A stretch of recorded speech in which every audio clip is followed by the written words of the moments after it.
Apa ini barang? Ini untuk traktor punya wong. Ini traktor punya kas kan. Okey, banyak customer tanya saya, selain buat itu kereta punya kas, lori punya kas, traktor punya kas kita ada buat tak?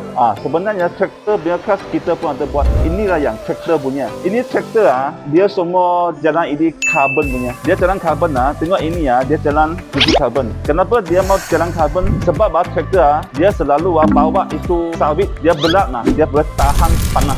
Lagi dia punya pressure ini kuat, jadi dia tarik dia balang berat ini boleh tahan. Tapi ada satu yang tak baik, ada masalah. Masalah apa dia? Sebab dia jalan semua full carbon kan. Carbon dia akan senang makan dia punya itu besi. Lagi dia punya five wheel dia pun akan jadi makan. Sebab dia ini carbon dia gosok kuat jadi dia senang makan. Tapi dia tarik dia ada power, dia kuat. Kalau pakai kulit dia tarik berat dia senang pakai. Tapi pakai ini dia tak akan pakai. Dia hanya semakin jalan lama semakin dia nipis saja. Tapi bila sudah nipis, okey, boleh angkat mari, kita perlu repair. Jadi kita nak tukar ini mesti memakai ini Cooper carbon yang baik punya. Tak boleh pakai yang itu murah-murah punya. Ini carbon dia tidak baik. Kita mesti mau pakai ini, dia tahan lama. Kita mesti mau buat. Jadi ini kasih dia buka. Kita akan buka semua. Spring kita mesti mau check. Dia ini gigi dalam makan. Okey, kalau masalah ini semua buka.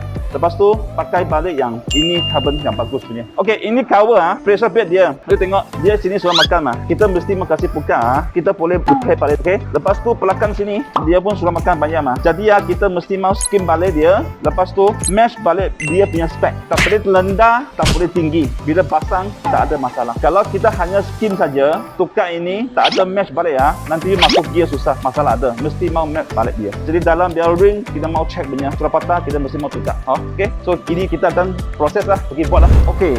Ini chapter dia kas kita pun sudah kasih buat. Okey, ini carpet kita carbon pun sudah tukar yang kualiti yang bagus punya. Ini spring kita pun sudah check semua longgar punya. Kita pun kasih buat balik, kasih berkata balik. Jadi ini carpet sudah siap lah. Lepas tu ini pressure plate cover dia kita pun sudah check. Dia pressure kita pun sudah check. Ikut balik original spec. Lepas tu sini sudah makan punya kita pun kasih skin kosong balik, kasih adjust balik. Jadi ini craft kita pun sudah siap lah. Ini hari berhantar lah.